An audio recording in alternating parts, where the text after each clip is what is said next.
আমি শপথ করছি রোজ কিয়ামতের, আর আমি শপথ করছি সে নফসের যে ত্রুটি বিচ্যুতির জন্য নিজেকে ধিক্কার দেয়। মানুষকে ধরে নিয়েছে সে মরে গেলে আমি তার অস্থি মজ্জাগুলো আর কখনো একত্রিত করতে পারবো না। অবশ্যই আমি তা পারব। আমি তো বরং তার আঙুলের গিরাগুলো পুনর্বিন্যস্ত করে দিতে পারব। এ সত্ত্বেও মানুষ তার সম্মুখের দিনগুলোতে পাপাচারে লিপ্ত হতে চায়। সে জিজ্ঞেস করে, তোমার প্রতিশ্রুত কিয়ামত কবে আসবে?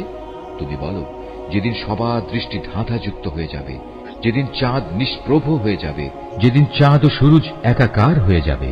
সেদিন মানুষগুলো সব বলে উঠবে, সত্যিই তো কিয়ামত এসে গেল। কোথায় আজ পালানোর জায়গা আমাদের?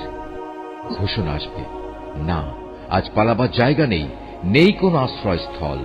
আজ আশ্রয়স্থল ও ঠাঁই আছে একটাই, এবং তা শুধু তোমার মালিকের কাছে।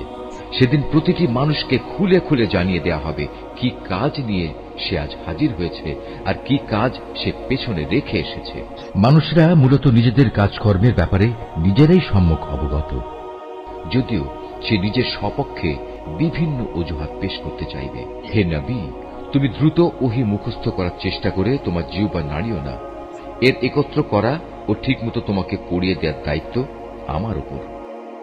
অতএব আমি জিব্রাইলের মাধ্যমে তোমার কাছে যখন কোরআন পড়তে থাকি, তখন তুমি সে পড়ার দিকে মনোযোগ দাও এবং এর অনুসরণ করার চেষ্টা করো। অতঃপর তোমাকে এর ব্যাখ্যা বলে দেওয়ার দায়িত্ব আমার উপর। কখনো না। তোমরা পার্থিব জগৎকে বেশি ভালোবাসো এবং পরকালীন জীবনকে তোমরা উপেক্ষা করো।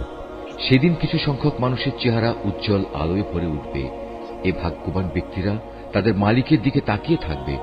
এদিন কিছু মানুষের চেহারা হয়ে যাবে উদাস ও বিবর্ণ।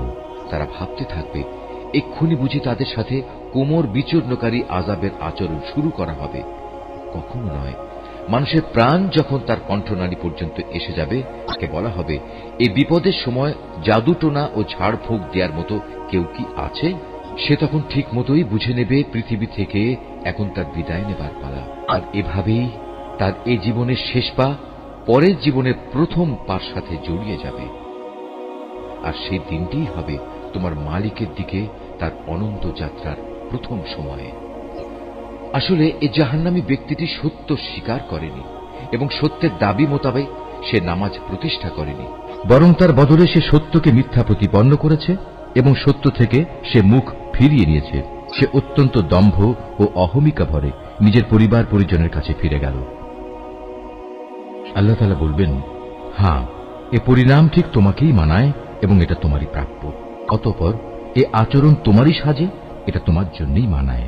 মানুষকে ধরে নিয়েছে যে তাকে এমনি লাগামহীন অবস্থায় ছেড়ে দিয়ে রাখা হবে।